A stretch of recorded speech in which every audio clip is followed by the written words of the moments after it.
Hi, welcome everyone to our practical session of power sequence. आज हम लोग देखेंगे जो एप्सन एल सीरीज़ का प्रिंटर है उसका जो पावर सीक्वेंस लास्ट हम लोगों ने थियोरेटिकली देखा था, तो उसमें प्रैक्टिकली क्या होता है, या फिर अगर आपको कुछ सजेशन चाहिए या सॉल्यूशन चाहिए तो हो सकता है ग्रुप में कोई आपसे पूछे कि आप मुझे उसका पावर सीक्वेंस शेयर कीजिए, तो आप कैसे उसको शेयर कर सकते हैं। तो देखिए यहाँ पे पहले मैं एक ओरिजिनल वीडियो को प्ले कर देता हूँ जो वर्किंग पावर सीक्वेंस है, अच्छा वाला ये है। तो इसमें आपको क्या मार्क करना है थोड़ा सा मैं दिखा देता हूँ। इसका रोटेशन को आपको मार्क करना है जब भी आपको देखना है, इसका रोटेशन को मार्क करना है। साथ ही साथ ये आपका हो गया नंबर 1, ये आपका हो गया नंबर 2, ये आपका हो गया नंबर 3, यानी इसका एलईडी की status. Then after you have to check this movement, ये जो मूवमेंट हो रहा है ये मूवमेंट को आपको चेक करना पड़ेगा। तो हम लोगों ने लास्ट देखा था कि क्या क्या हम लोगों को उसमें देखना पड़ेगा। तो ये हम लोगों का नंबर 1 था जिसमें इसका रोटेशन चेक करना पड़ेगा कि वो रोटेट हो रहा है कि नहीं। देन आफ्टर इसका रोटेशन आपको चेक करना पड़ेगा, ये आपका रोटेट हो रहा है कि नहीं। ये जो हम लोगों का सीआर यूनिट है, ये सीआर यूनिट उसका होम पोजीशन पे पहुंचा कि नहीं, या फिर किस कंडीशन पे है, ये पूरा चीज़ आपको एक एक करके देखना पड़ेगा। तो चलिए इसको अभी मैं प्ले करता हूँ, उसको आप थोड़ा सा क्लियर कर देता हूँ पहले, और आप इसको मार्क कीजिए कि कैसे ये वर्कआउट कर रहा है। You have to note the process how this head moving और सीकिंग होम पोजीशन। फर्स्ट आपने यहाँ पे ध्यान दिया होगा इसका मूवमेंट हो चुका है। देन आप एक बार पूरा देख लीजिए, उसके बाद हम लोग स्लो मोशन में उसको डिस्कस करेंगे।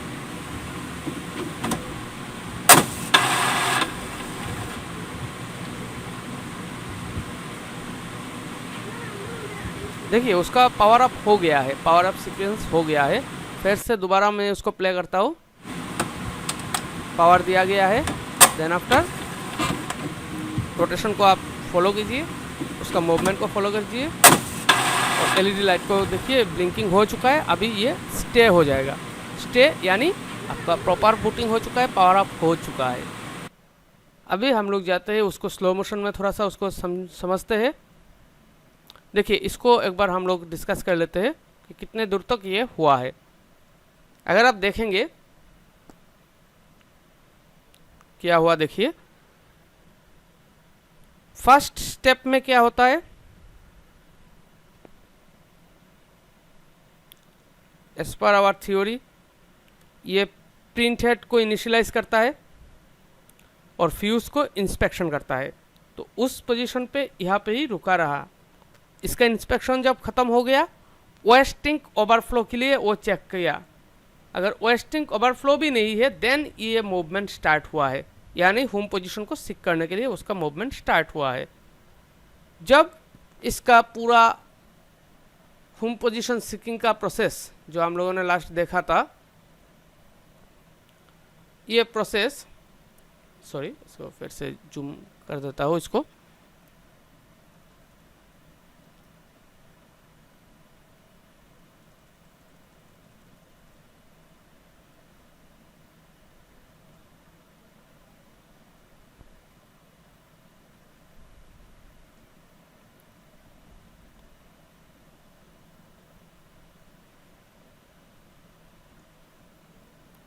नेक्स्ट होम पोजीशन सिकिंग का प्रोसेस स्टार्ट हुआ, और ये स्टार्ट होने के बाद क्या हुआ, ये रोटेशन स्टार्ट हुआ फर्स्ट। देन आफ्टर ये वाला पहले, sorry this one started first, उसका मूवमेंट हुआ। ये मूवमेंट होने के बाद अनलॉक हो गया, ये अनलॉक होने के लिए मूवमेंट था पहले। देन ये इस तरफ से जाके पूरा यहाँ नंबर 80 तक आया, उससे आगे जाके होम पोजीशन पे गया, जाके ये मेरा जो लाइट था, जो पावर लाइट था, वो स्टे हो गया है। और इतनी देरी में लगभग आपका 26 सेकंड का टाइमिंग रहता है ये पावर अप सीक्वेंस का। लगभग 20 टू 24, 25, 26 ऐसे रहता है प्रिंटर की मॉडल टू मॉडल वेरिएशन का। और उसी दौरान आगे क्या करेगा, वो यहाँ पे रुके रहेगा। अगर कुछ इनिशियलाइजेशन का एरर हो जाता है, मान लीजिए इंक कार्ट्रिज का कुछ दिक्कत आया है, या फिर इंक का कुछ दिक्कत आया है, या पीआईएस सेंसर का कुछ दिक्कत आया है, तो आगे ये सीक्वेंस स्टार्ट हो जाएगा, नंबर 4 स्टार्ट हो जाएगा। नहीं तो यहाँ पे आपका पावर अप सीक्वेंस ख़त्म हो जाएगा और रेडी मोड में आ जाएगा। अगर मान लीजिए कुछ इनिशियलाइजेशन का एरर आ रहा है, तो ये फिर से मूव कर जाएगा करके होम पोजीशन पे आ जाएगा। इस कंडीशन पे आपको मान लेना है कि सीआर यूनिट होम पोजीशन पे चला आया है, यानी कि आपका कार्ट्रिज इनिशियलाइजेशन नहीं हो पा रहा है या इंक सिस्टम पे कुछ दिक्कतें हैं। अगर कुछ टेम्परेचर रिलेटेड इशू रहेगा तो ये मूवमेंट बहुत सारा बार देखने को आपको मिलेगा। तो पहले उसको हम लोगों ने जो ओरिजिनल मोड में देखा था उसको हम लोग देखते हैं। अभी जो स्लो मोड है उसका, इस मोड में हम लोग इस प्रोसेस को पूरा देखते हैं कि कैसे ये वर्कआउट हुआ था। आप मार्क कीजिए, इसको मार्क कीजिए, फर्स्ट वन प्रोवाइडेड। इसके बाद इसका मूवमेंट हिल हुआ है। अभी ये रोटेट हुआ, देखिए ये अनलॉक हो गया है, 2, 3 हो गया है। अभी देखिए ये मूव कर रहा है, नंबर 80 इस तरफ है, तो यहाँ पे आके ये पोजीशन को ले लिया इसने। अभी देखिए इसका स्पीड अभी बहुत ज़्यादा था और उसके साथ ये रोटेशन हो गया है। ये अभी होम पोजीशन को सीक कर रहा है। ये रोटेशन जब कंप्लीट हो जाएगा, ये देखिए थोड़ा सा इस तरफ मूव हो गया है, ये लॉक की तरफ होने के बाद अभी ये लाइट स्टे हो गया है, यानी उसको आगे का कुछ दिक्कतें नहीं मिला है। फिर से हम लोग इसको देखते हैं कि कैसे ये हुआ था।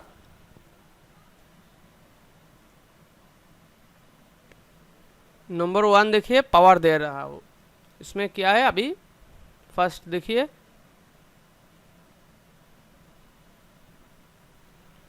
फर्स्ट स्टेप में पावर दिया गया है।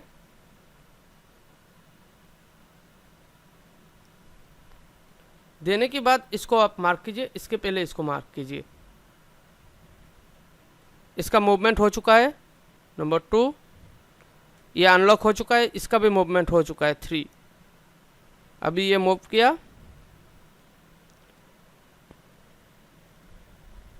स्पीड अभी आ गया है, उसमें स्पीड आया और ये 80 तक चला आया।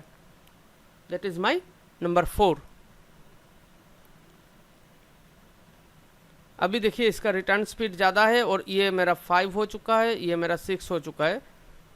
देन यहाँ पे ये देखिए रिटर्न चला जाएगा होम पोजीशन के लिए, होम पोजीशन को सीक करेगा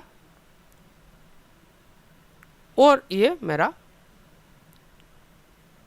हो गया है कंप्लीट, यानी 7। ये लगभग आपका 0.26 सेकंड जो यानी कि 26 सेकंड का जो फासला रहता है उसमें ये कंप्लीट कर लेता है। और अगर किसी भी प्रॉब्लम होता है, जैसे मान लीजिए एक ऐसे हो सकता है कि आपका फ्यूज़ रिलेटेड कुछ इशू रहेगा या फिर होम पोजीशन का कुछ इशू रहेगा, जैसे फ्यूज़ का हो सकता है, होम पोजीशन का हो सकता है, या फिर जैसे इंक का हो सकता है। अगर इस किसी कंडीशन पे ये रुक जाता है, कोई दिक्कत होता है, या कभी कभी ऐसे भी हो सकता है कि पेपर जाम हो सकता है,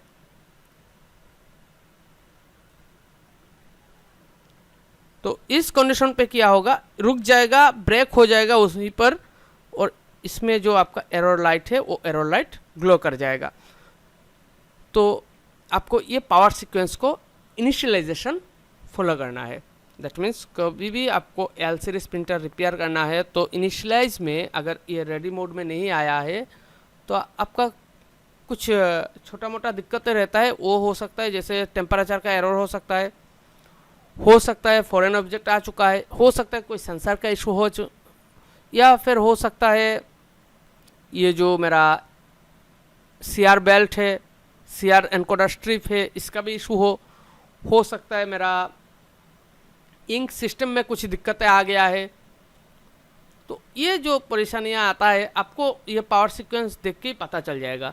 तो इसके लिए आप हर एक प्रिंटर का पावर सीक्वेंस थोड़ा सा वर्किंग कंडीशन पे देख के रखिए, हो सके तो स्लो मोशन पे आप रिकॉर्ड करके रख दीजिए, आपको आगे जाके आसानी होगा उस तरीके की प्रिंटर को ट्रबल शूट करने के लिए। तो नेक्स्ट हम लोग जाते हैं, अभी जो ये है हम लोगों का, अभी कुछ प्रॉब्लम्स है जो मुझे शेयर किया गया था कभी ना कभी, तो हम लोग इस प्रॉब्लम्स को एक बार देखते हैं और उसके बाद उसको लेके डिस्कस करते हैं। तो प्रॉब्लम नंबर 1 है ये, तो प्ले करता हूँ। पावर दिया गया है इसमें, देखिए पावर देने के बाद आप मार्क कीजिए ये पावर दिया गया है और उसके साथ ये लाइट ग्लो कर गया है। ये अब फिर से मैं दिखाता हूँ इसको,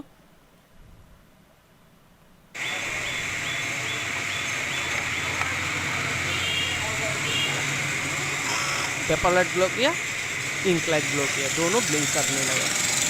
तो ये हो गया आपका एक कंडीशन। तो इस कंडीशन पे क्या हो सकता है, चलिए थोड़ा सा इसको लेके हम लोग डिस्कस करते हैं। देखिए इस कंडीशन पे क्या हुआ है, अगर हम देखेंगे तो प्रिंट हेड इनिशियलाइज नहीं हुआ है और वेस्टिंग ओवरफ्लो की कंडीशन तक रुक गया है। यानी अगर आप देखेंगे तो आपका 2 कंडीशन हो सकता है इसमें, एक तो आपका यहाँ पर ये रुका हुआ है, दूसरा हो सकता है आपका वेस्टिंग काउंटर ओवरफ्लो हो गया है। तो ये दोनों कंडीशन पे क्या किया जा सकता है वो देख लेते हैं। जैसे इसके लिए नंबर 3 दिया गया है, तो चलिए नंबर 3 को देखते हैं।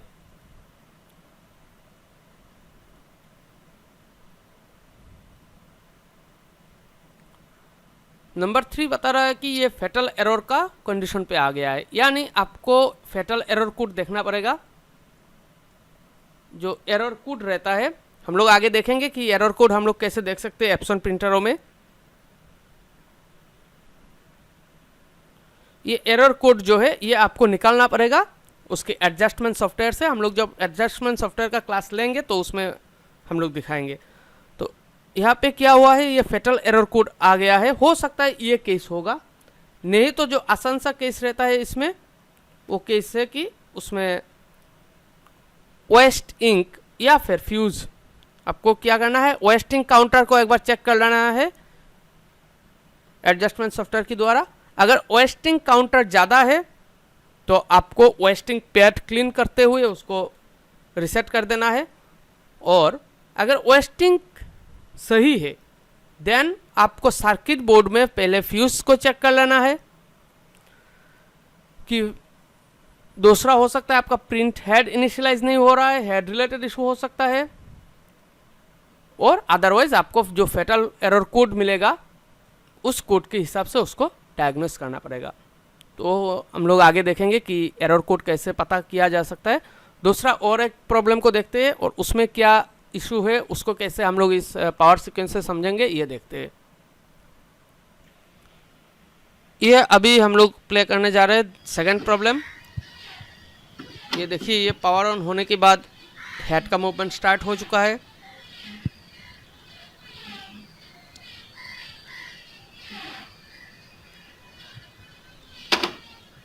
अभी रुका है यहाँ पे और रिटर्न हो गया है। ये जो चीज़ हुआ है आपको यहाँ पे मार्क करना है कि ये नंबर 80 की तरफ नहीं आया है, बीच में ही रुक गया है। फिर से मैं दिखाता हूँ, देखिए अब जब दोबारा वो स्टार्ट हुआ है ये बीच में ही रुक गया है, इसी यहाँ पे कहीं पर रुक गया था ये, हाँ इस पॉइंट पे ये रुक गया। देन आफ्टर ये रिटर्न चला गया होम पोजीशन की तरफ, फिर से वो ट्राई किया बट सेम एरिया पे वो रुक गया था। तो अभी इसको हम लोग देखते हैं कि क्या इशू हो सकता है इस कंडीशन पे।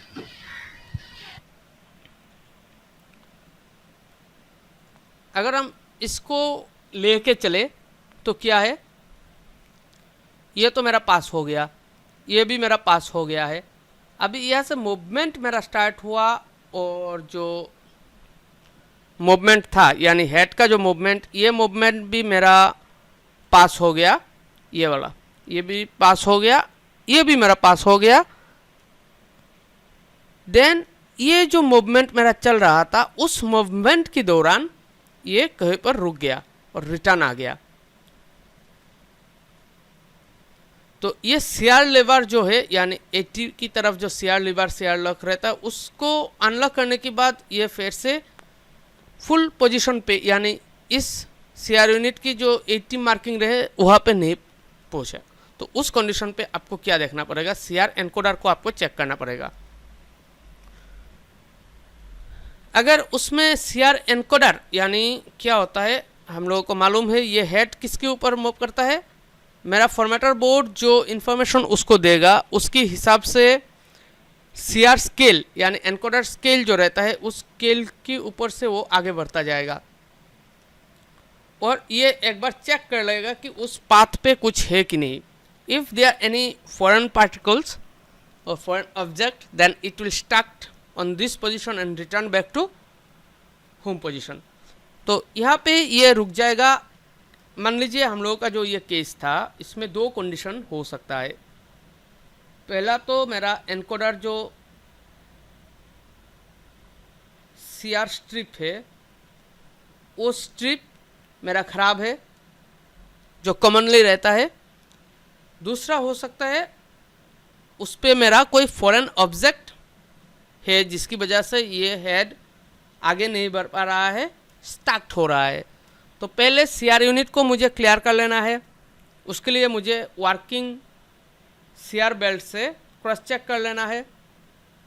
कभी कभी ऐसे भी हो सकता है आपका जो रिबन केबल वगैरह है, अपने हेड को चेंज किया, रिबन केबल चेंज किया या बेल्ट चेंज किया, वो प्रॉपरली फिक्स नहीं हो पाया है। तो उस कंडीशन पे क्या होगा, ये जो हेड है वो मूव नहीं हो पाएगा, वो स्टक हो जाएगा। तो इसको भी आपको ध्यान में लाना है। फॉरेन ऑब्जेक्ट है तो अच्छा बात है, वो निकाल दीजिए, आपका प्रॉब्लम सॉल्व हो जाएगा। अगर उसके बाद भी प्रॉब्लम सॉल्व नहीं हो रहा है तो एनकोडर स्ट्रिप, हेड का जो एनकोडर स्ट्रिप को रीड करने वाला सेंसर, इसका भी कभी कभी दिक्कत हो सकता है। और ज़्यादातर आपका रिबन केबल जो होता है उसका दिक्कत आएगा। तो उस कंडीशन पे आपको पूरा पावर सीक्वेंस कंप्लीट नहीं हो पाएगा और ये होम पोजीशन पे नहीं आ पाएगा। बीच में ही कहीं ना कहीं से ये रिटर्न बैक हो जाएगा, बीच में कहीं ना कहीं से ये रिटर्न बैक हो जाएगा। तो उस कंडीशन पे आपको ये चीज़ को आपको समझना है और उसके हिसाब से आपका ट्रबल शूटिंग स्टार्ट कीजिए। Power sequence is not the thing from where you get the actual problem और what is going on in this printer. Power sequence is the process from where you can think which section is not working and how much section is working properly, and you will get a idea now where you have to go and from where you have to start your diagnosis. So my request to everybody, whenever you repaired a Epson printer, L series specially, must collect its power sequence video. And if you make this habit forever, it will help you in future. और कभी कभी क्या होगा, ये record करते करते करते करते आपको ये मालूम पड़ जाएगा। स्लो मोड में कीजिए, अच्छा रहेगा। नॉर्मल मोड में कीजिए, कोई दिक्कत नहीं है।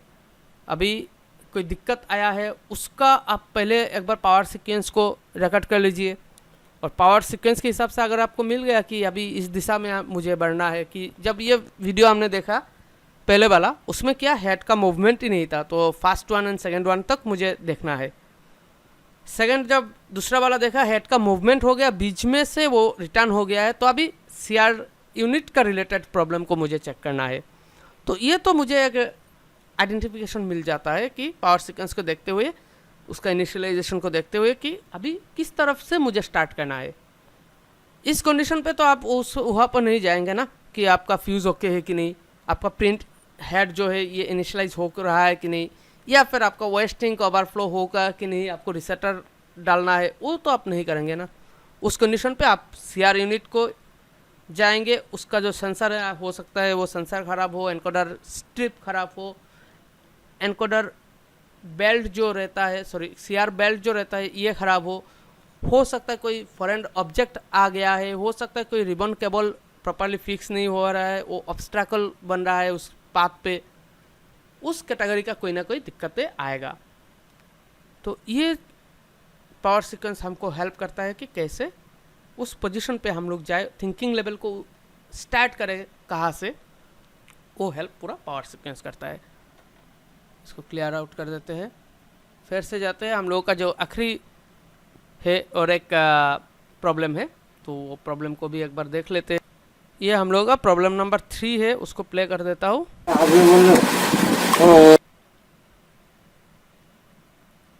ये देखिए प्रॉब्लम नंबर 3 जो है उसका मूवमेंट आप फॉलो कीजिए, वो मूवमेंट कर रहा है, यानी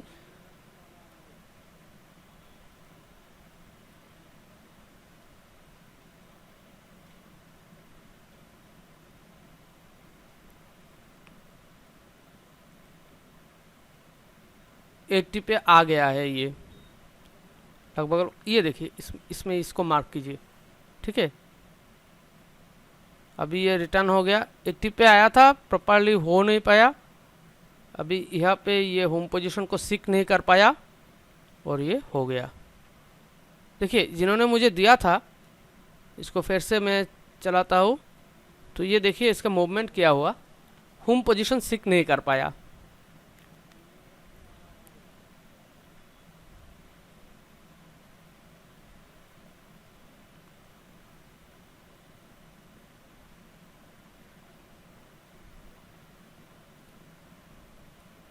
ये देखिए प्रॉब्लम कहाँ पे है। ये इस पोजीशन पे आ नहीं पाया प्रॉपरली, होम पोजीशन को सीकिंग के लिए गया, बट ये होम पोजीशन प्रॉपरली सीक नहीं हो पाया था, क्यों, ये इनिशियलाइज नहीं हो पाया और ये एरर दे दिया है। तो इस कंडीशन पे क्या है, हम लोग अगर देखेंगे तो इस कंडीशन पे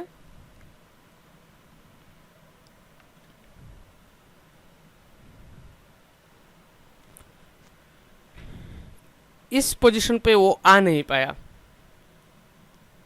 या फिर यहाँ तक आने के बाद ये रिटर्न हो गया है और प्रॉपरली हो नहीं पाया। तो हमको यहाँ पे तो फिजिकली वो देख गया कि कहाँ पे दिक्कत है, उसका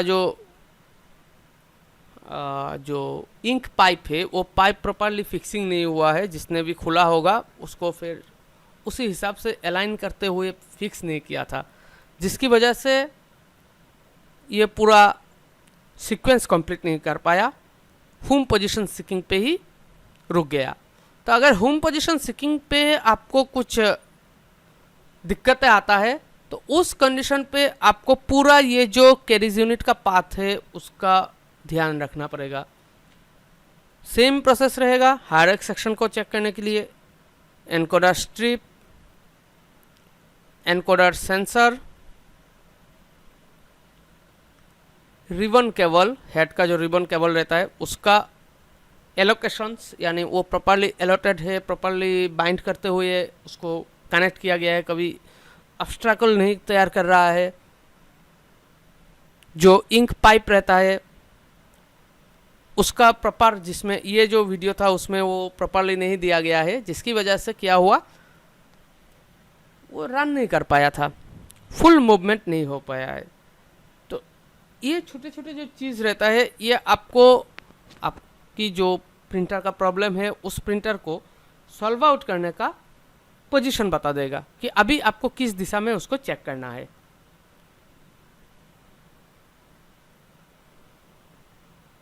पावर सीक्वेंस हर एक मॉडल का आप कलेक्ट करते जाए, अवेलेबल है गूगल पे, या अभी इन फ्यूचर हम लोगों का जो पेड चैनल्स है उसमें आ जाएगा, आपको मिल जाएगा ये सर्विस मैनुअल वगैरह। तो ये सीक्वेंस का वीडियो रखिए, वर्किंग वीडियो आप अगर किसी मॉडल का रख देंगे तो आगे जब उस मॉडल का कोई दिक्कत भरा प्रिंटर आपके पास आएगा तो आप बिना खुले, बिना इसको ओपन किए आप एक नतीजे पे पहुंच जाएंगे कि अभी मुझे किस तरफ देखना है, कहाँ पे चेक करना है।